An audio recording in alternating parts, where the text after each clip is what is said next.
lebih tua. Hingga saat ini potongan daging sate Ponorogo dipotong memanjang dan dibuat dengan cara primitif seperti awal mulanya dibanding jenis sate lainnya. Dari Jawa, sate menyebar ke seluruh Nusantara dan sebagai konsekuensinya berbagai variasi hidangan telah dikembangkan pada akhir abad ke-19. Sate telah melintasi Selat Malaka ke negara tetangga seperti Malaysia, Singapura, dan Thailand. Pada abad ke-19, setelah tersebut bermigrasi mungkin dengan imigrasi Melayu dari Hindia Belanda ke Afrika Selatan, di mana ia dikenang sebagai sosopige. Orang Indonesia Belanda membawa hidangan ini serta dengan makanan khas Indonesia lainnya ke Belanda, mempengaruhi masakan Belanda.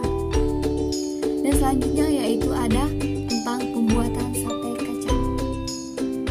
Di sini ada bahannya, yaitu yang pertama ada 200 gram kacang tanah goreng dan 5 siung bawang merah dan 3 siung bawang putih dan 2 buah kemiri bagi 2 dan 4 buah cabai merah keriting dan 70 ml santan atau kemasan dan 170 ml air mineral dan ada gula secukupnya dan garam secukupnya dan minyak goreng secukupnya. Adapun bahan utamanya yaitu 500 gram dada ayam dan 1 sendok makan kecap manis dan 1 sendok makan air jeruk lemon dan 1/4 keping gula merah. Dan adapun langkah-langkah pembuatannya, yang pertama yaitu campurkan ayam, kecap, serai, garam, gula, lada, dan bawang merah iris dalam satu wadah dan diamkan selama 30 menit. Dan langkah kedua yaitu tusuk ayam dengan tusuk sate, lalu bakar hingga matang dan sisihkan. Dan yang cara ketiga yaitu goreng kacang, bawang putih, bawang merah, kemiri, dan cabai besar hingga matang. Lalu haluskan campuran kacang dengan blender dan tambahkan sedikit air sehingga benar-benar halus. Dan cara keempat yaitu tumis kacang di atas api kecil dan tambahkan air dan masak hingga mengeluarkan minyak. Dan yang terakhir yaitu sajikan sate dengan bumbu kacang.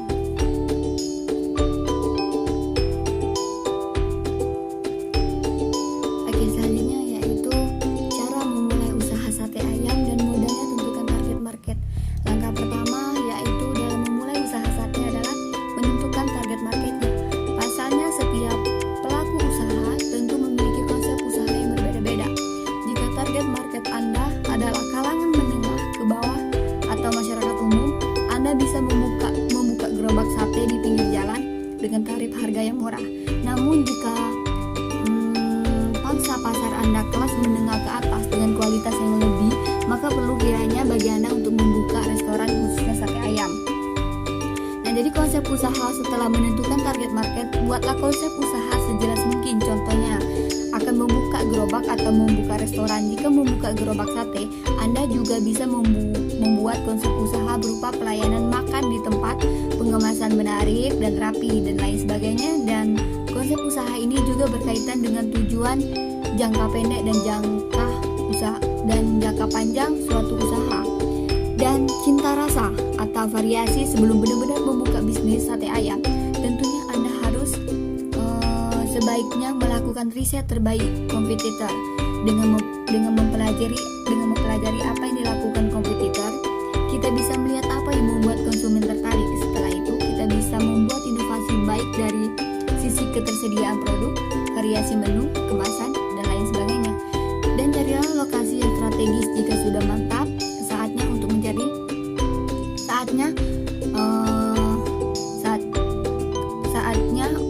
untuk menentukan lokasi ini berbeda setiap daerahnya. Ada yang bisa membukanya tanpa biaya sewa, ada juga yang harus menggunakan biaya sewa.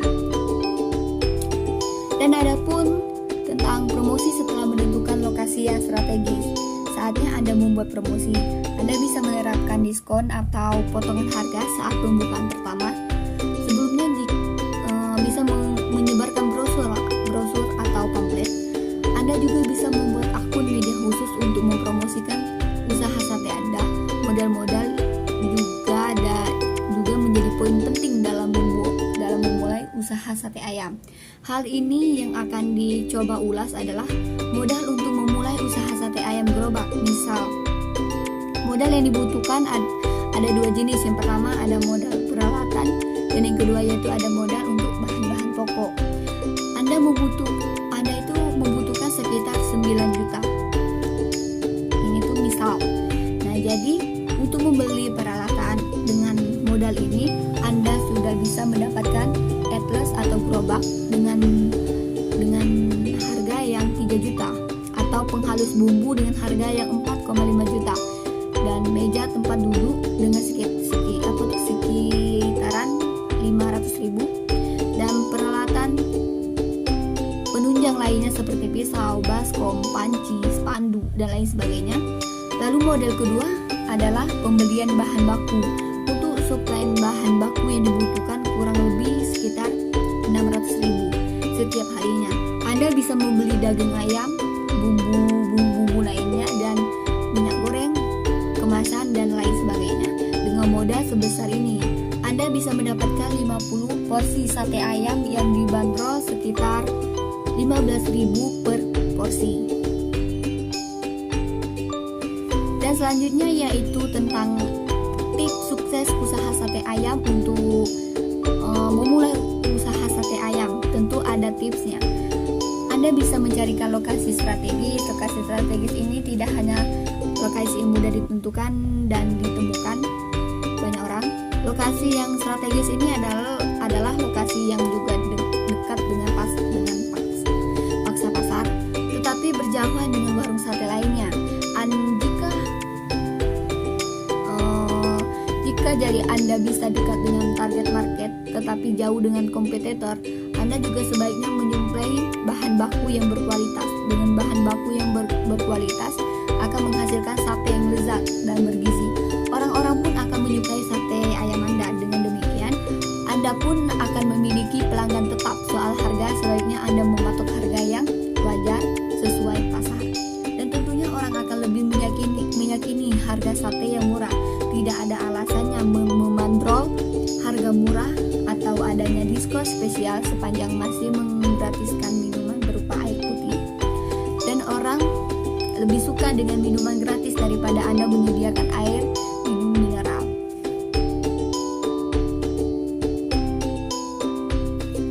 Dan satu, bumbu kacang bisa sebabkan kanker hati. Ya, tentunya bumbu kacang ternyata punya efek samping jika dikonsumsikan berlebihan. Dikutip dari Dokter Sehat, yaitu website resmi Kementerian Kesehatan Indonesia, pakar kesehatan meminta kita berhati-hati kala mengkonsumsi bumbu kacang. Hal ini disampaikan oleh pakar kesehatan gizi, yaitu Dr. Murudut MPS. Ia menjelaskan kalau dalam bumbu kacang ternyata ada kandungan aflatoksin yang ternyata kurang baik bagi kesehatan tubuh kita. Aflatoksin sendiri adalah semacam senyawa beracun yang memiliki sifat karnisogenik atau menyebabkan kanker sehingga sangat berbahaya bagi kesehatan tubuh. Tak hanya bagi manusia, aflatoksin ini ternyata juga bisa berbahaya bagi hewan. Dan Dr. Murudut berkata bahwa jika kita memang memiliki hobi mengkonsumsi makanan yang disiram dengan bumbu kacang layaknya sate, gado-gado, siomay, dan batagor, namun terus-terusan mengonsumsinya, maka kita akan memasukkan senyawa aflatoksin ini secara berlebihan pada tubuh. Akibatnya resiko kanker hati yang tentu sangat berbahaya bisa meningkat karena organ hati yang terkena dampaknya. Soalnya senyawa aflatoksin ini akan menumpuk pada tubuh dan biasanya akan diserang pertama kali adalah organ hati. Karena itu kita sebaiknya mengurangi konsumsi saus kacang yang berlebihan. Bukan tak boleh, namun ada baiknya memang kita tidak terlalu sering mengkonsumsikannya sehingga asupan aflatoksin tidak akan melebihi angka 30 part per bilion, standar aman dari asupan senyawa ini. Dan yang kedua yaitu sate juga bisa tingkatkan resiko kanker. Bisa. Nah, jadi bukan cuma bumbu kacangnya, sate sendiri juga merupakan salah satu makanan yang bisa meningkatkan resiko kanker nomor 1. Kenapa? Nah, jadi dokter spesialis gizi ya Fiastuti Wijaksono menjelaskan, pada makanan yang dibakar daging lemak biasanya akan langsung terkena api. Siapa sih yang tak suka makan sate? Tentunya kita suka semua ya. Nah, jadi Anda semua tentu suka. Ya tentunya. Dan selanjutnya yaitu yang kedua, sate juga bisa tingkatkan resiko kanker.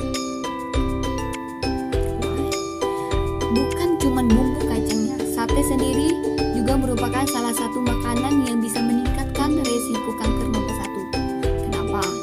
Karena dokter spesialis gizi Fiastuti Wijaksono menjelaskan, pada makanan yang dibakar daging dan lemak biasanya akan langsung terkena api. Nah, di sini siapa sih yang nggak suka makan sate? Tentunya Anda semua tentu suka. Nah, jadi jika sedang tidak memasak, kadangkali Anda atau kita ini sering membeli satu lauk di rumah. Jadi apalagi jika makan sate dengan nasi panas dan siraman bumbu kacang, sate memang tak pernah lepas dari bumbu kacang. Namun apakah Anda tahu jika makanan sate dengan bumbu kacang malah bisa bikin tubuh terkena penyakit mematikan ini? Bahaya makan sate dan bumbu kacang, siapa yang menyangka jika menu favorit kita ini yaitu bisa menimbulkan penyakit yang mematikan ini ya. Nah, jadi soal dokter menyebutkan kalau makanan sate dan bumbu kacang ternyata tidak dianjurkan. Nyatanya bumbu kacang sebenarnya bisa kita temui banyak dalam makanan ya, tentunya dalam gado-gado tadi ya sudah dijelaskan tadi, dalam siomay gitu kan. Oke, baik, selanjutnya yaitu macam-macam sate. Nah, di sini ada sate Tegal. Sate Tegal ini dinamai sesuai asal daerahnya, yaitu di Tegal. Sate Tegal ini terbuat dari daging domba atau kambing muda yang sering disebut sebagai balibul atau kambing berusia di bawah 5 bulan. Sehingga dagingnya empuk, mudah digigit, dipotong-potong dadu berukuran sekitar 2 cm yang lalu ditusuk dengan sayatan batang bambu dan kemudian dibakar di atas bara, arang kayu atau arang batok kelapa. Sate Tegal ini dikonsumsi dengan nasi atau lontong atau ketupat. Dan selanjutnya yaitu ada sate Kelatak. Sate yang sudah sangat terkenal akhir-akhir ini turut menambahkan variasi jenis sate di Indonesia ini. Terbuat dari irisan daging kambing dan diberi bumbu minimalis berupa parutan garam, bawang putih, dan lalu ditusuk dengan jeruji besi dan kemudian dibakar di atas arang kayu sehingga menimbulkan bunyi kelatak-kelatak yang khas. Sate Kelatak ini biasanya disajikan dengan pendamping berupa kuah gulai kambing dan dengan nasi atau lontong. Dan selanjutnya yaitu tidak familiar lagi, yaitu sate Padang. Disajikan dengan bumbu khas Padang yang terbuat dari larutan tepung beras, bumbu kuning atau merah yang didominasi bumbu kunyit atau cabai merah. Sate Padang ini terbuat dari jeroan sapi yang direbus dengan bumbu. Ada kikil, lidah, paru-paru dan lain sebagainya. Namun ada juga yang membuat sate Padang dari bahan bumbu ayam. Adapun bumbunya terdiri dari aneka rempah-rempah yang dicampur dengan larutan tepung beras, yakni ada jinten, ketumbar, bawang merah dan bawang putih, merica, dan perbanyak kunyit jika ingin bumbunya berwarna kuning. Atau tambahkan dan campurkan dengan cabai merah dan perbanyak komposisi jumlahnya jika ingin berwarna merah. Penyajian ini bisa dengan lontong atau nasi dan dapat ditambahkan dengan keripik balado singkong. Dan selanjutnya yaitu ada sate Merangi atau Marangi. Sate Merangi ini biasanya terbuat dari daging sapi, tapi ada juga yang terbuat dari kambing. Yang membedakan sate Marangi ini adalah pada proses marinade atau perendaman irisan dagingnya ke dalam bumbu, sehingga tidak memerlukan saus pendamping karena bumbu sudah meresap ke dalam potongan dagingnya. Adapun bumbu Bahan damanya antara lain terdiri dari ketumbar, jahe, kunyit, lalu lengkuas dan sedikit cuka yang biasanya adalah cuka lahang, yakni cuka yang dibuat dari aren. Rasa sate Merangi ini mirip dengan dendeng. Baiklah, selanjutnya yaitu ada sate kere. Ini agak berbeda dari sate di Indonesia yang lainnya, karena sate ini tidak terbuat dari daging, melainkan biasanya terbuat dari ampas tempe atau ampas tahu yang sering disebut sebagai gembus. Bumbunya adalah bumbu kecap dan gilingan kacang tanah serta irisan bawang merah. Selain gembus, sate kere biasanya juga dikombinasikan dengan irisan jeroan seperti kikil, paru, ginjal, koyor, iso, dan lain-lain sebagainya. Dan sudah direbus dan dibumbui garam terlebih dahulu. Sate kere ini berasal dari Solo. Dan selanjutnya yaitu ada sate ambal. Sate ini berbumbu unik yaitu berupa tempe kukus yang dihaluskan bersama bawang merah dan bawang putih, dan manisnya dari gula aren, bukan bumbu kacang. Sate ambal ini biasanya terbuat dari daging ayam kampung dan juga sudah dibumbui lalu dibakar di atas arang batok kelapa. Dan selanjutnya yaitu ada sate buntel. Biasanya terbuat dari cacahan daging kambing yang dicacah dadu lebih kecil-kecil yang lalu dibungkus dengan usus atau lemak kambing, kemudian ditusuk dengan lidi atau sayatan bambu lalu dibakar di atas arang kayu. Disajikan dengan bumbu kecap saja atau kecap yang dicampur ulukan kacang tanah. Dan selanjutnya yaitu sate lilit. Ini berasal dari Bali. Ya, tentunya ini sate lilit. Terbuat dari cacahan daging ayam yang dicampur dengan bumbu-bumbu lalu dibalurkan pada batang serai kemudian dibakar. Disajikan tanpa bumbu pendamping. Adapun bumbu campuran irisan daging ayamnya adalah parutan kelapa, bawang merah dan bawang putih, garam, merica, santan, dan selain cacahan daging ayam juga ada yang mencampurkannya dengan daging ikan tenggiri yang dihaluskan. Setelah semua bahan dicampur lalu dililitkan pada batang serai, baru kemudian dibakar sebentar saja. Dan selanjutnya, selain terbuat dari daging ayam atau ikan, sate lilit ini juga bisa dibuat dari daging kura-kura atau penyu. Ada juga yang dibuat dari daging babi yang dicincang halus lalu dicampur dengan parutan-parutan bahan-bahan yang tadi. Dan selanjutnya yaitu sate lalat. Sate ini dari sate Ponorogo dan sate lalat. Sate ini sebenarnya sama-sama bumbu kacang tanah yang dicampur dengan kecap, biasanya terbuat dari irisan daging ayam. Yang membedakannya adalah pada bentuk ukuran irisannya. Jika pada sate Ponorogo irisan daging ayamnya berbentuk irisan memanjang lalu ditusuk dengan lidi, maka pada sate lalat ini dagingnya pun diiris berbentuk dadu kotak, namun dalam ukuran yang sangat kecil sayatannya, sehingga karena saking kecilnya makanya pun mirip lalat yang berukuran sangat kecil, sehingga disebut sebagai sate lalat.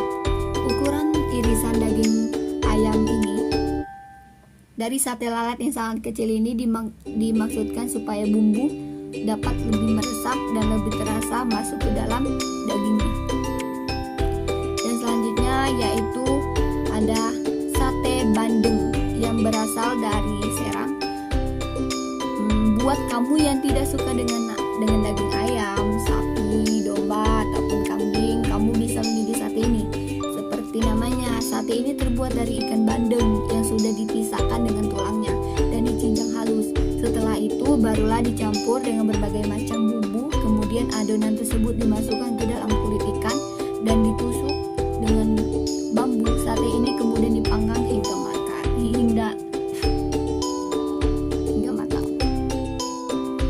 Dan selanjutnya yaitu sate Banjar. Sate Banjar ini adalah salah satu jenis sate yang ada di Indonesia yang patut kamu cicipi. Di mana sate satu ini memiliki rasa bumbu yang berbeda dari sate pada umumnya. Bumbu dari sate ini terlihat lebih encer dan warnanya lebih kecoklatan. selanjutnya yaitu sate kerang. Buat kalian yang menyukai makanan seafood, jangan lupa untuk mencicipi enaknya sate kerang ini. Pertama-tama kerang direbus dan direndam dengan campuran jus, asam, daun jeruk nipis, jahe dan kecap manis. Setelah bumbu meresap, kemudian sate ini dipanggang dan disajikan dengan lontong balap. Nah, dan selanjutnya yaitu ada sate kelinci. Sate satu ini merupakan kuliner khas Bandungan, Semarang, di mana sate ini adalah sate kelinci. Sate kelinci ini memiliki rasa yang unik dan biasanya disajikan bersama lontong. Dan selanjutnya yaitu sate pusut. Jika dilihat sate pusut ini hampir mirip dengan sate lilit. Sate pusut ini berasal dari Lombok dan terbuat dari daging cincang. Dagingnya sendiri terbuat dari sapi, ikan maupun ayam yang dicampur dengan parutan kelapa bumbu. Kemudian sate ini dililitkan pada bambu lalu dibakar. Oke, baiklah, selanjutnya yaitu tentang strategi pemasaran. Usaha sate makanan sate atau kadang kala yang ditulis sate adalah makanan yang terbuat dari potongan-potongan daging seperti ayam, kambing, sapi, babi, kelinci dan lain-lainnya. Dipotong kecil-kecil dan ditusuki dengan tusukan sate yang biasanya terbuat dari bambu, kemudian dibakar menggunakan arang. Sate ini biasanya juga disajikan dengan bumbu seperti bumbu kacang ataupun bumbu kecap. Nah, untuk sate kutisari yang akan dibahas ini mempunyai berbagai macam menu, namun untuk daging sate mereka hanya menyediakan daging ayam dan kambing. Memang sate kutisari ini belum terlalu dikenang di masyarakat yang luas karena promosi mereka yang kurang. Tentu saja salah satu cara untuk mengenalkan suatu restoran dengan mudah adalah mengedarkan suatu brosur yang bisa menarik minat masyarakat untuk datang mencoba. Untuk membuat brosur lebih menarik, brosur yang berisikan menu lengkap beserta harga dan berapa gambar makanan. Desain yang menarik juga bisa menghasilkan efek yang baik, sehingga tidak hanya desain yang penting. Target penyebaran brosur juga harus tepat sesuai masyarakat yang ingin dicapai agar mendapatkan hasil yang maksimal. Baiklah, itulah PPT dari saya atau penjelasan dari saya atau pembuatan dari video pembuatan saya. Sebelumnya terima kasih dan assalamualaikum warahmatullahi wabarakatuh.